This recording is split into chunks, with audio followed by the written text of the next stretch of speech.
Oh, anyhow, we forgave them, and they give us a couple of chickens, so that was all right. So then we go on, and we're doing the same thing day after day, and about we would go for maybe 2 or 3 days, day and night, and finally after about 3 or 4 days, then we would take a half a day off and recheck our guns, and we never had time to do that when we're on the fire missions and that, and we would check our guns and go with that.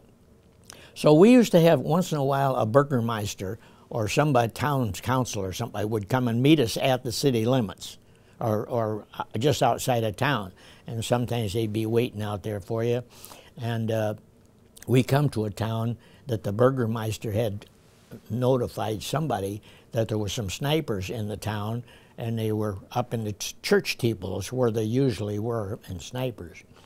So wanted to know if we could help them out. We said, sure, you know, we can. So we go up there, and we go to the edge of town, and we go in, and he written on a piece of paper showed what buildings and where there's 2 or 3 snipers. So we said, okay. So we went in, and we got in about a block from the church. Now that guy in the block in the church, that sniper was in the box, the guy was an idiot. He was an idiot.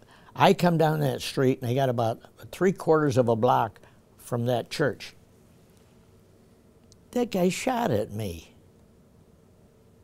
I got 4 50 caliber machine guns. He's got 1 sniper rifle. You know, what he should have done, you know, and the war would have been over. No, he's playing die hard.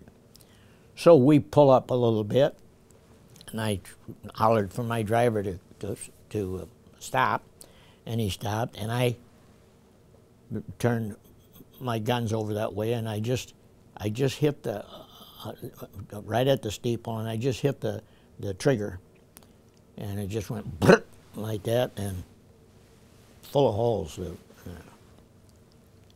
won't believe this. He shot back at me, the sniper up there. I mean, we said, this guy is a real idiot. He's nuts. So finally, we pull up a little bit closer, and I really let him have it. Cut the steeple right off. Thing toppled over, and then we pulled up out in front of this church.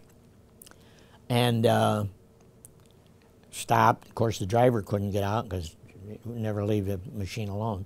So I pulled myself up out of that turret. There was a couple of infantrymen standing around there, other ones. So I motioned to them, and they came, and we went up the stairwell and up to the top, and we were ready. I didn't have a weapon with them, but they had M1s. We get up there, and we got up to the top of up to the steeple part where it fell off, and there was 2 guys laying there, and they were dead, of course. And I got the sniper rifle. Was that beautiful? Took it down, put it in the half-track in the side doors where we keep supplies. And about 2 or 3 days later, we were taking a break, and I got my sniper rifle out, and I'm sitting on a stump there, and I'm wiping it all off, you know, and admiring it. And a Jeep came in, and I didn't pay any attention to where we were sitting. Jeep come up, and I heard somebody say, "Schoo, where the hell did you get that rifle?" I says, "Sniper." He didn't need it anymore, so I took it. So he said, all right. So he said, "Don't you know that that's Army equipment?" He says, you can't keep that." So I handed it to him. He left. He gave me hell first, and then he left. And a few days later, his driver happened to be in our area, and he came and stopped to talk. And he says, "Oh, Don," he says, "you know that sniper rifle that you gave to the colonel the other day?" I says, "Yes, I do." He says, "That's on its way to New Jersey." That's where the colonel was from. He shipped it home, but I couldn't. So another day, we were out, and we had this town lined up. We were supposed to go into this town and get this. There were some snipers in there, and me and another tank. There was two tracks that's supposed to go in. One was from one side, and the other was to go into the other side and flush these guys out. So we were sitting there waiting, and the time that we were supposed to go in came. And the guy that was supposed to go in with me, the other tank that was supposed to go in with me, no show.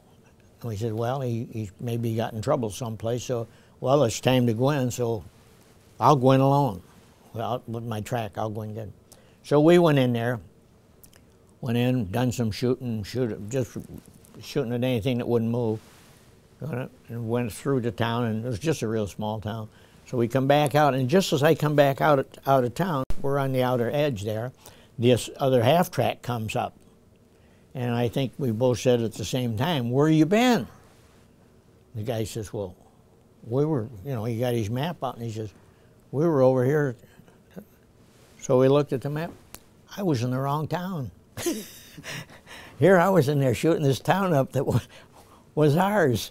And so I told him, I said, look, you don't tell the colonel, I don't tell the colonel, we'll just leave it. And I never caught hell for that, so evidently it was all right. So that's the kind of things that we had to put up with. And snipers were a real pain. And we had an unwritten law about snipers for this reason.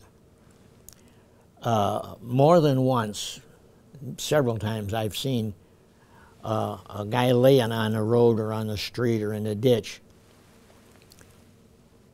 with his helmet and the two big stars on it. That's a medic.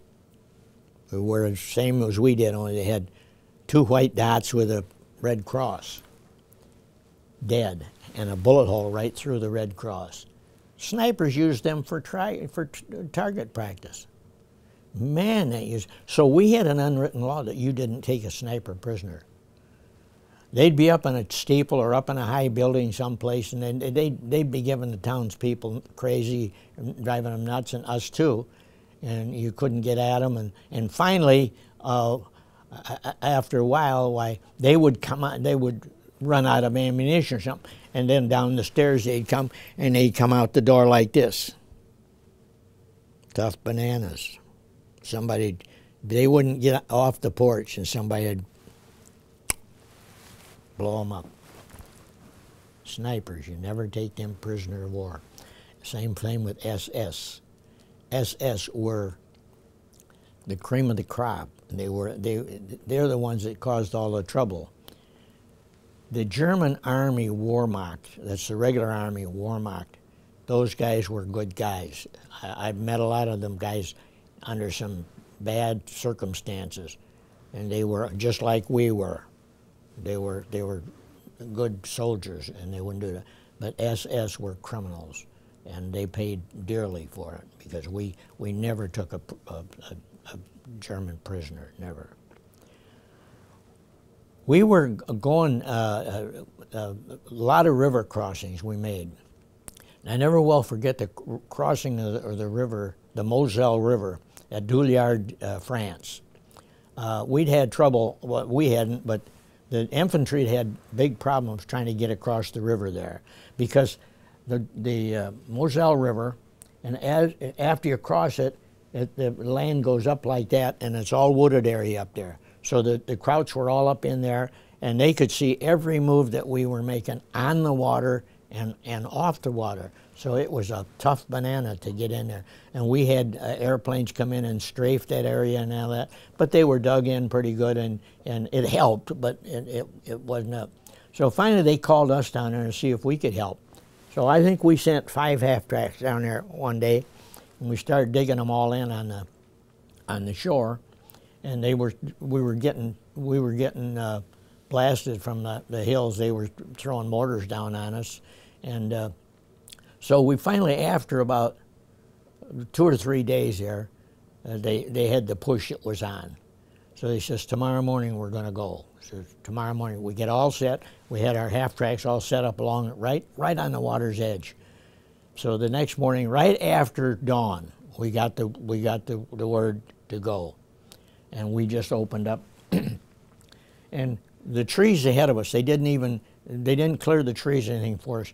They were small trees, but they were camouflage for us, because then when we couldn't see too good, but all we did is as we started firing and moving our guns back and forth like this, we're cutting the trees down at the same time as shooting these bullets up into the hills.